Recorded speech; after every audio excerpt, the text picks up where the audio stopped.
আসসালামু আলাইকুম।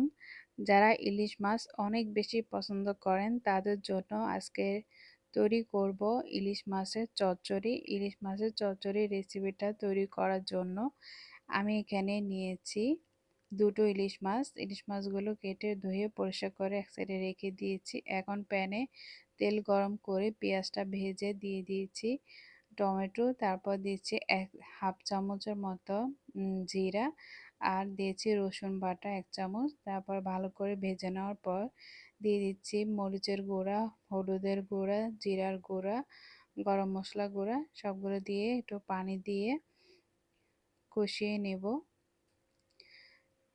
তারপর দিয়ে দিচ্ছি 1 চামচ লবণ। কষিয়ে নেওয়ার পর এখানে আমি যে মাছগুলো ধুয়ে পরিষ্কার করে রেখেছিলাম সেই ইলিশ মাছগুলো দিয়ে দিচ্ছি। আমি ইলিশ মাছগুলো ছোট ছোট করে কেটে নিয়েছি। এতে মশলা ঢুকে ভালো হয় এবং খেতে অনেক বেশি মজা হয়। তারপর আমি এখানে মাছগুলো দিয়ে নেড়েচেড়ে ঢাকনা দিয়ে কষিয়ে নেব।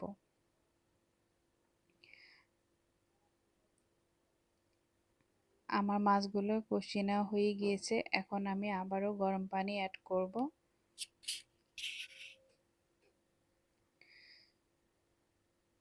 2 কাপের মতো পানি দিয়েছি আমি, দিয়ে আবারও রান্না করে নেব 15 মিনিটের মতো।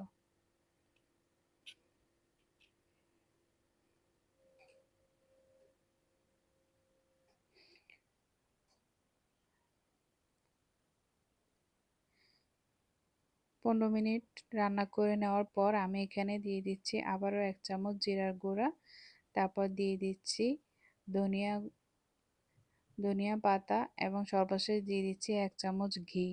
ঘিটা দেওয়ার কারণে চচ্চড়িটা খেতে অনেক বেশি মজা হয় এবং ঘির একটা ফ্লেভার পাওয়া যায়। এই তো আমার রেসিপিটা তৈরি হয়ে গিয়েছে। আমি এখন উঠিয়ে পরিবেশন করে নিচ্ছি। রেসিপিটা ভালো লেগে থাকলে আমার চ্যানেলটাকে অবশ্যই সাবস্ক্রাইব করে রাখবেন। সবাই অনেক বেশি ভালো থাকবেন। আল্লাহ হাফেজ।